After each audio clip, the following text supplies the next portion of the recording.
Buenas noches, profesor Sergio Valenzuela. Mi nombre es José Alfredo Sánchez Mendoza y mi compañero es Yudiel Espinosa Nares.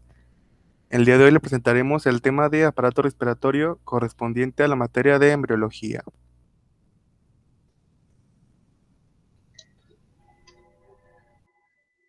Para comenzar, vamos a hacerlo con el primordio respiratorio. Este primordio respiratorio va a marcar el inicio de la formación del sistema respiratorio como tal. Cuando el embrión tiene alrededor de 4 semanas, va a aparecer el primordio respiratorio, o yema pulmonar, o divertículo respiratorio, puede recibir cualquiera de estos tres nombres. Esto va a aparecer como una evaginación a partir de la pared ventral del intestino anterior.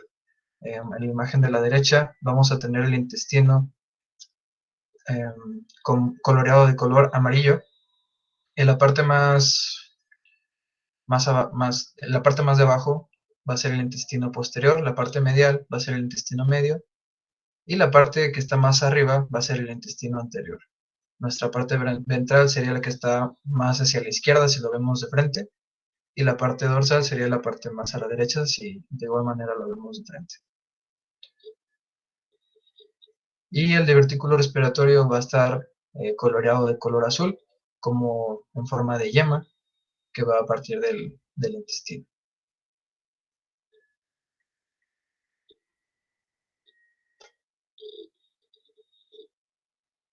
Yéndonos un poco más exactos, el mesodermo va a originar un incremento del ácido retinoico o AR. Así se va a provocar que el endodermo del tubo intestinal exprese el factor de transcripción TBX4. Este factor de transcripción TBX4 va a inducir la formación del divertículo respiratorio, que se va a presentar como una evaginación de la pared ventral del intestino anterior, como les mencionaba anteriormente, y posteriormente se va a presentar con el crecimiento continuo y la diferenciación de los pulmones como tal. El epitelio que cubre el interior de la laringe y la tráquea y los bronquios, al igual que los pulmones, va a ser de origen endodérmico, que es la capa más profunda de nuestro disco trilaminar, y el tejido cartilaginoso, muscular y conectivo de la tráquea y de los pulmones va a derivar del mesodermo visceral o el mesodermo esplácnico, que es la capa intermedia. A manera general vamos a tener que el endodermo va a generar pleuras y el mesodermo va a generar vísceras. Aquí tenemos una imagen un poco más ampliada, donde se alcanzan a ver las aberturas de las dos faringes. Y tenemos aquí también de igual manera nuestro divertículo respiratorio, coloreado de color azul, igual como en una forma de llama. Al inicio, esta llama pulmonar va a tener comunicación con el intestino anterior.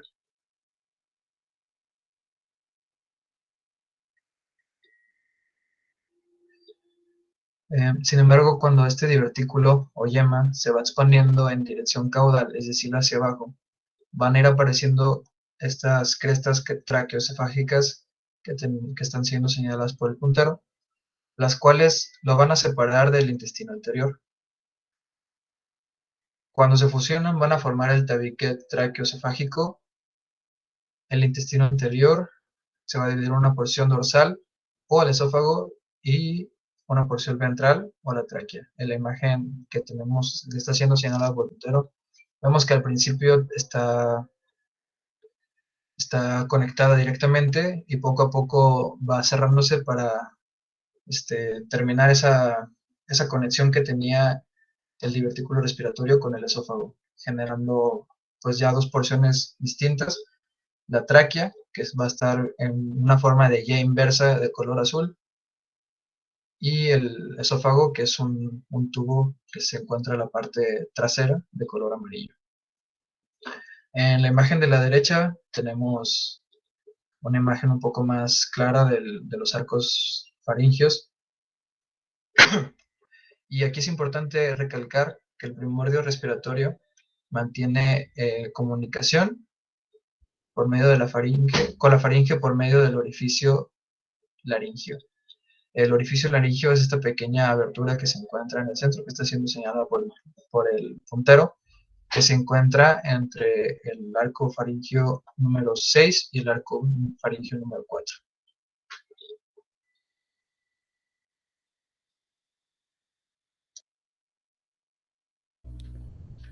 Bien, la siguiente etapa de este desarrollo será el desarrollo de la laringe. Bien, el revestimiento epitelial de la laringe procede del endodermo del extremo craneal del tubo laringotraqueal. Los cartílagos de la laringe se desarrollan a partir de los correspondientes a los pares del cuarto y sexto arcos faringios. Como se puede observar en la tabla, los cartílagos laringios que se derivan son los tiroides, cricoides, aritenoides, el corniculado y el cuneiforme, siendo los tres primeros los más reconocidos. Bien, los cartílagos laringios, proceden del mesénquima que deriva de las células de la cresta neural. El mesénquima del extremo craneal del tubo laringotraqueal prolifera con rapidez y origina tumefacciones aritenoides bilaterales, que son las señaladas en la imagen. El concepto de tumefacción se puede ser definido como un hinchazón. Como podemos ver, aquí está aplanado y aquí ya tiene como las protuberancias originadas o las proliferaciones. Bien, estas tumefacciones crecen hacia la lengua, convirtiendo la abertura de tipo hendidura y la glotis primitiva en un estrecho laringio con forma de T, como puede ser observada en la primera imagen, y reduciendo la luz de la laringe hasta convertirla en una estrecha hendidura. Bien, el epitelio laringio prolifera rápidamente y genera una oclusión temporal de la luz de la laringe. La recanalización de la laringe ocurre normalmente hacia la semana 10. Los ventrículos laringios se forman durante este proceso de recanalización. Regresando a la imagen, podemos observar que el estrecho laringio con forma de T se abre gracias a la recanalización, dando origen a los estrechos. Y los ventrículos laringios. Los recesos correspondientes a los ventrículos laringios están limitados por pliegues de la mucosa, que posteriormente se convertirán en cuerdas vocales y los pliegues vestibulares. La epiglotis se desarrolla a partir de la parte caudal de la eminencia hipofaringia, como puede ser observado en la imagen. Una prominencia que se debe a la proliferación del mesénquima en los extremos ventrales del tercer y cuarto arcos faringios. La parte rostral de esta eminencia, es decir, de la epiglotis, forma la protusión posterior o la parte faringia de la lengua. Dado que los músculos laringios se desarrollan a partir de los mioblastos correspondientes al cuarto y sexto arcos faringios, todos ellos están inervados por las ramas laríngeas de los nervios vagos o del par craneal número 10. Como puede ser observado en la tabla, viene señalado el par craneal número 10 o el nervio vago, y la rama laringea superior va a corresponder al nervio del cuarto arco faringio. La rama laringea recurrente será el correspondiente del nervio para el sexto arco, y los músculos que podemos encontrar derivados del cuarto y sexto arco serían los cricotiroideo, el elevador del velo del paladar, los constrictores de la faringe, los músculos intrínsecos de la laringe. Y por último, el crecimiento de la laringe y la epiglotis se produce con rapidez durante los primeros 3 años después del nacimiento. Al cabo de este periodo de tiempo, la epiglotis ha alcanzado su forma de adulto.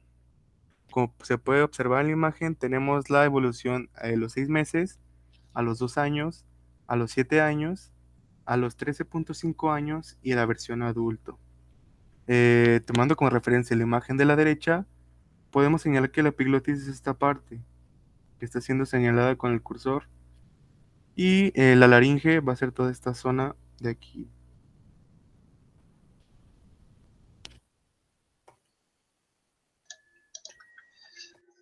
Para continuar con este tema, vamos a desarrollar el desarrollo de la tráquea.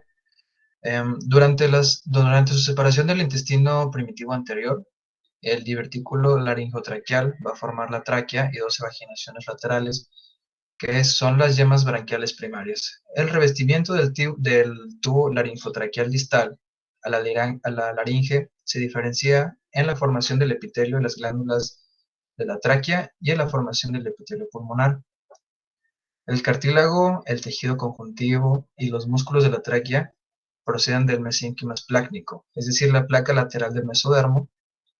Como nosotros podemos recordar, el mesodermo tiene tres zonas distinguidas: el mesodermo paraxial, el mesodermo intermedio y el mesodermo lateral. En este caso nos estamos refiriendo al mesodermo lateral, que es el que se encuentra en su porción más pues, lateral o extrema.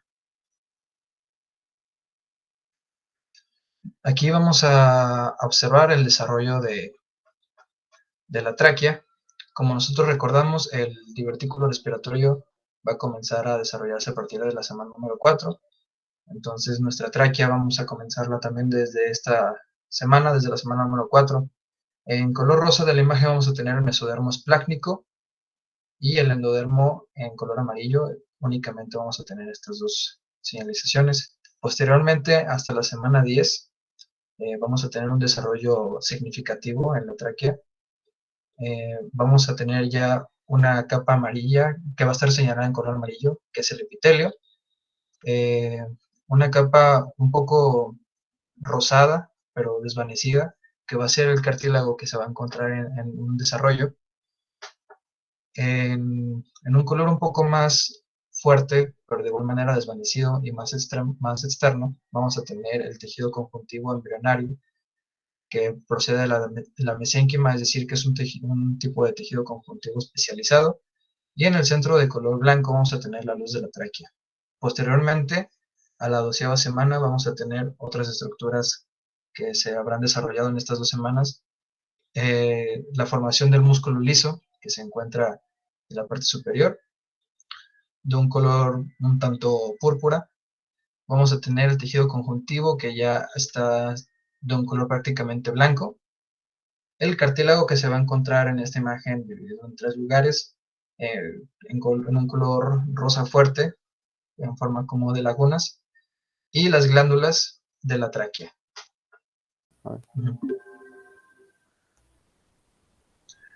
Al final de la 12ª semana se puede observar que el endodermo del tubo laringotraqueal va a originar el epitelio y las glándulas de la tráquea, y que el mesénquima que rodea el tubo forma el tejido conjuntivo, el músculo y el cartílago. Bien, la siguiente etapa es el desarrollo de los bronquios y los pulmones. Bien, el esbozo respiratorio se desarrolla en el extremo caudal del divertículo laringotraqueal, es decir, caudal es en la parte más baja. Durante la 4ª semana, este esbozo se divide al poco tiempo en 2 evaginaciones que vendrían siendo las yemas bronquiales primarias. Dichas yemas crecen lateralmente en los canales pericardioperitoneales, que son los primordios de las cavidades pleurales. Como se puede observar en la imagen, tenemos aquí las yemas bronquiales primarias en la parte de abajo.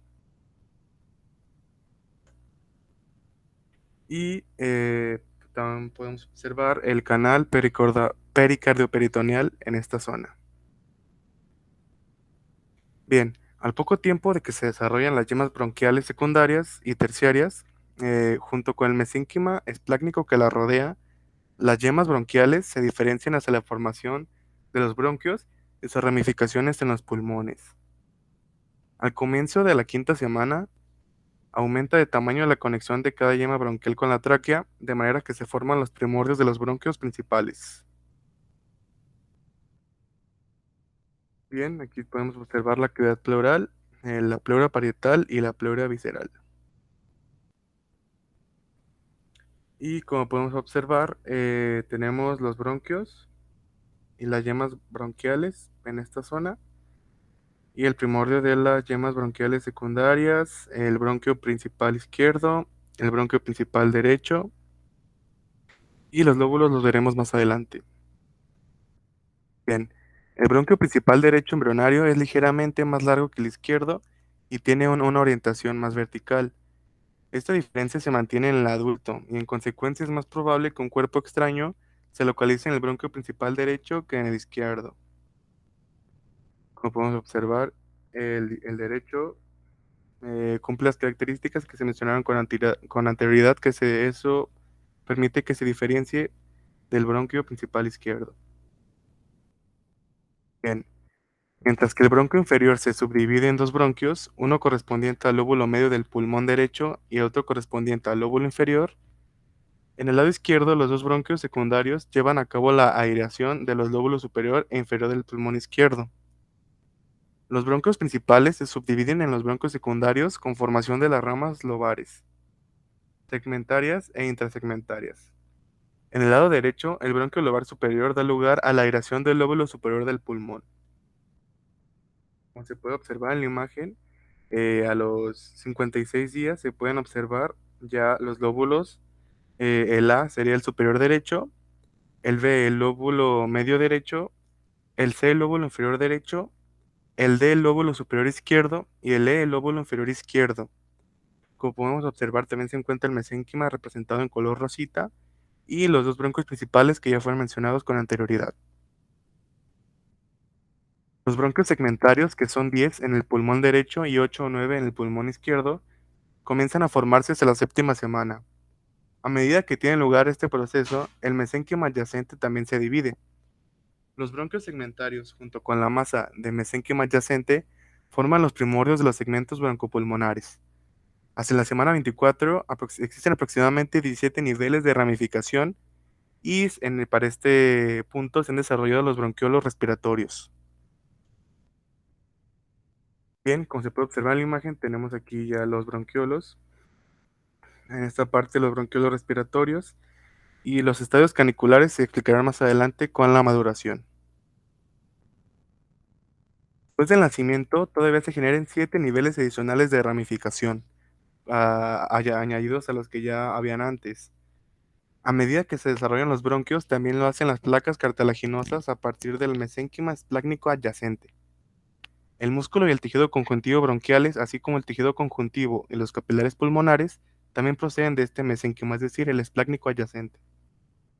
En esta imagen se puede observar el mesodermo esplácnico, también la tráquea, el canal pericardoperitoneal, el mesodermo somático y las yemas bronquiales secundarias. Pero lo más importante de ver aquí es el mesodermo esplácnico, que es de donde derivan las cosas mencionadas anteriormente.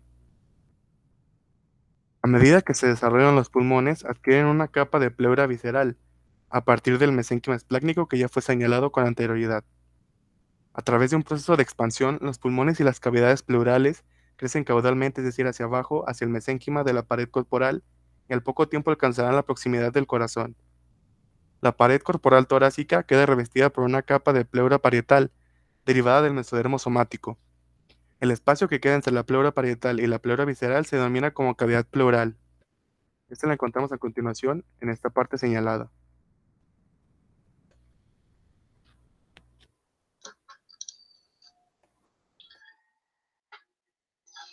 Muy bien, a continuación vamos a ver la maduración como tal de los pulmones. Estos se van a madurar en 4 estadios histológicos. Cada uno va a tener fechas exactas que veremos a continuación.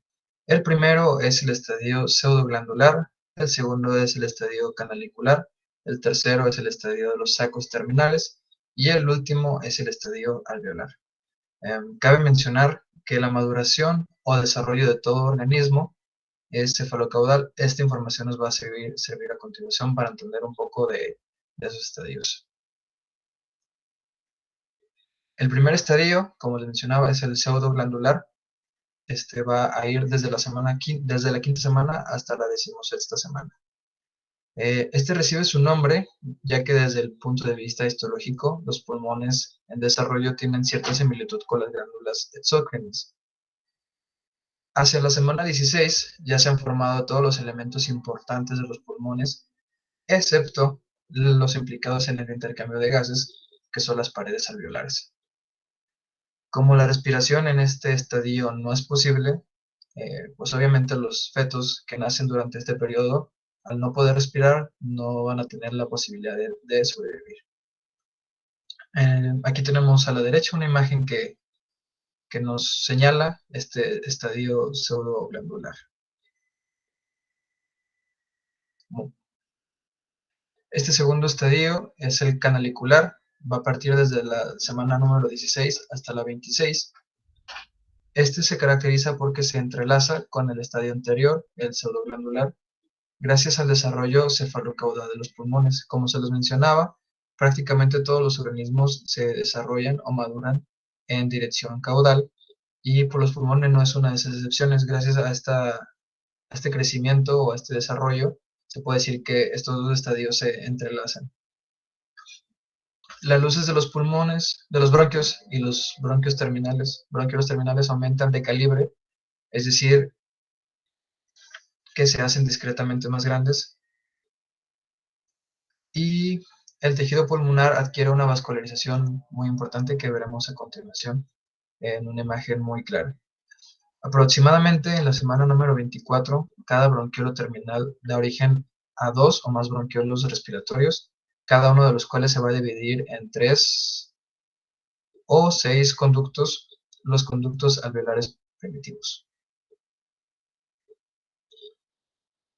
En este estadio, la respiración es posible al final de la semana 26 de la gestación, gracias al hecho de que los extremos de los bronquiolos respiratorios se han desarrollado en los sacos terminales de la pared fina o alveolos primitivos, y a que el tejido pulmonar ya está medianamente bien vascularizado.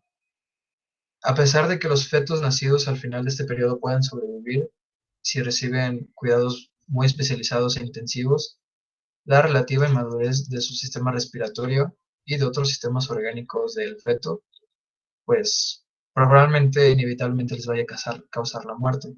Esta imagen, a diferencia de la anterior, vemos que ya hay más capilares, es decir, que ya hay una mayor vascularización. Es probablemente la principal diferencia con el estadio anterior. El tercer estadio es el de los sacos terminales. Este parte desde la semana número 26 hasta el momento del nacimiento del bebé. En este estadio se desarrollan muchísimos más sacos terminales o alveolos primitivos. Su epitelio se vuelve muy fino. Los capilares van a comenzar a sobresalir en estos sacos. El estrecho contacto entre las células epiteliales y las células endoteliales van a hacer que se vuelva muy fina y se establezca una barrera de sangre-aire o hematogaseosa, y esta va a permitir el intercambio adecuado de los gases para la supervivencia del feto si es que nace prematuramente. Hacia la semana 26, los sacos terminales están revestidos principalmente por células epiteliales escamosas de origen endodérmico, que van a ser los neumocitos tipo 1. A través de estos neumocitos tipo 1 vamos a tener el intercambio gaseoso. Además, entre las células epiteliales escamosas hay células epiteliales secretoras, redondeadas y dispersas, que van a ser los neumocitos tipo 2. Estos van a segregar el surfactante pulmonar, que es una mezcla compleja de fosfolípidos y proteínas que veremos más específico en continuación. Los neumocitos tipo 1 y tipo 2 se encuentran prácticamente en la misma proporción. Si nosotros observamos únicamente las paredes de los alveolos primitivos, vamos a observar prácticamente únicamente neumocitos tipo 1, alrededor de un 95%, y pues podemos pensar, si es el 95% de neumocitos tipo 1, ¿por qué se encuentran prácticamente en la misma proporción? Bueno, eso es porque los neumocitos del tipo 2 se van a encontrar, como lo dice aquí, dispersos, y van a estar encargados de obstruir la luz, y pues al momento de medirlos prácticamente uno por uno, más o menos se encuentran en proporción 51-49, es decir, pues prácticamente la misma. El factor surfactante se forma como una pequeña capa de las paredes internas de los sacos alveolares, que van a estar siendo señalados en este momento por el puntero. Este factor surfactante funciona como una superficie contra las fuerzas de tensión durante el movimiento de la respiración. La producción de este factor surfactante comienza entre las semanas 20 y 22, gracias a las células epiteliales glandulares que posteriormente se van a diferenciar en neumocitos tipo 2. Vamos a ver esto un poco más específico. ¿Cómo es que la producción del factor surfactante ocurre desde la semana 20-22 si los neumocitos tipo 1, perdón, los neumocitos tipo 2 y tipo 1, ambos, van a presentarse hasta la semana número 26? Bueno, esto es porque las células epiteliales glandulares posteriormente se van a diferenciar en neumocitos tipo 1. Antes de diferenciarse, van a seguir produciendo este factor surfactante, pero en cantidades muy pequeñas. Cuando posteriormente estas células epiteliales glandulares se diferencian, obviamente la producción va a crecer exponencialmente y esto va a ocurrir a partir de la semana 26 hasta la semana número 28. Aquí ya tenemos cómo los capilares ya están conectándose directamente con las paredes de los sacos alveolares. Y el último estadio, que es el estadio alveolar, ocurre desde el 8º mes de gestación hasta la edad de los 8 años del niño. El 95% de los alvéolos se van a desarrollar postnatalmente, es decir, después del nacimiento. Después del nacimiento, los alvéolos van a aumentar su tamaño al mismo tiempo que los pulmones. Esto resulta en un aumento del número, incluso más que en el tamaño de los bronquiolos respiratorios y de los alvéolos. Es decir, el número de alvéolos que se van a desarrollar es mayor que es mayor que el crecimiento en el tamaño de estos alvéolos. Su desarrollo está prácticamente completo a la edad de los 3 años, pero durante otros 5 años más se van a seguir formando nuevos alvéolos hasta que cumpla aproximadamente 8 años. Hacia el final del periodo fetal, es decir, las 38 semanas, los pulmones pueden llevar a cabo la respiración gracias al hecho de que la membrana alveolo-capilar o la barrera de difusión pulmonar o membrana respiratoria es lo suficientemente fina como para permitir el intercambio de los gases. A pesar de que los pulmones no comienzan a realizar su función vital de la respiración hasta el nacimiento, estos ya están bien desarrollados y son capaces de llevarla a cabo en cuanto el bebé nace. Y pues aquí tenemos la imagen final del último estadio. Esta es prácticamente la imagen interna de los pulmones hasta los 8 años de edad. Durante el nacimiento, los pulmones están medio llenos de líquidos derivados de la cavidad amniótica, es decir, el líquido amniótico. La aireación de los pulmones no va a ser tan notoria hasta al nacimiento, sino que poco a poco el líquido amniótico va a ir siendo reemplazado por el mismo proceso de flujo aéreo. Este vaciamiento del líquido amniótico de los pulmones va a ocurrir por 3 diferentes vías. La primera va a ser por la presión positiva durante la respiración por la boca y la nariz durante el parto vaginal. La segunda va a ser por el flujo de sangre de las arterias pulmonares y venas y capilares. Y la tercera vía va a ser por medio del drenaje linfático. A manera de resumen, tenemos que el periodo pseudoglandular va desde la 5ª hasta la 16ª semana. En este periodo la ramificación continúa y se forman los bronquiolos terminales. No existen los bronquiolos respiratorios o alvéolos. Si el bebé nace en este periodo, evidentemente pues no va a poder sobrevivir. El siguiente periodo es el canalicular, que ocurre desde la 16ª semana hasta la 26ª semana. Aquí cada bronquiolo terminal se divide en 2 o más bronquiolos respiratorios que a su vez se van a dividir para formar entre 3 y 6 conductos alveolares. El siguiente periodo es el de los sacos terminales, que ocurre desde la semana número 26 hasta el momento del nacimiento del niño. En este periodo se van a formar los sacos terminales o alvéolos primitivos y los capilares, como les mencioné en la imagen, van a establecer un contacto muy estrecho con los alvéolos primitivos. En este periodo el bebé tiene una posibilidad algo remota de sobrevivir. Y por último tenemos el periodo alveolar, que ocurre desde el 8º mes de gestación hasta el momento de la niñez, o siendo más específicos, hasta aproximadamente los 8 años. Los alvéolos maduros, en este periodo los alvéolos maduros tienen un contacto epitelio, epitelio endotelial o capilar ya bien desarrollado. Ok, por último les presentaremos problemas con orientación clínica que creemos que son importantes para comprender los problemas que pueda haber en la formación del aparato respiratorio. Bien, primero tenemos los oligohidroamnios y desarrollo pulmonar. Cuando el oligohidramnio, que es prácticamente la cantidad insuficiente de líquido amniótico, que para recordar que ese líquido amniótico básicamente es el que rodea y cubre al feto durante el proceso de crecimiento. Este le va a servir como, va a ejercer una acción de colchón y regulará la temperatura del útero. Bueno, este problema es que cuando hay cantidad insuficiente de este líquido, es intenso y crónico debido a la pérdida o la disminución de la producción de líquido ya mencionado. El desarrollo pulmonar está retardado y se produce una hipoplasia pulmonar grave, es decir, la hipoplasia es cuando cualquier órgano o tejido no crece de la manera correcta. Cuando se produce una hipoplasia pulmonar grave debido a la restricción de los pulmones en el interior del tórax fetal.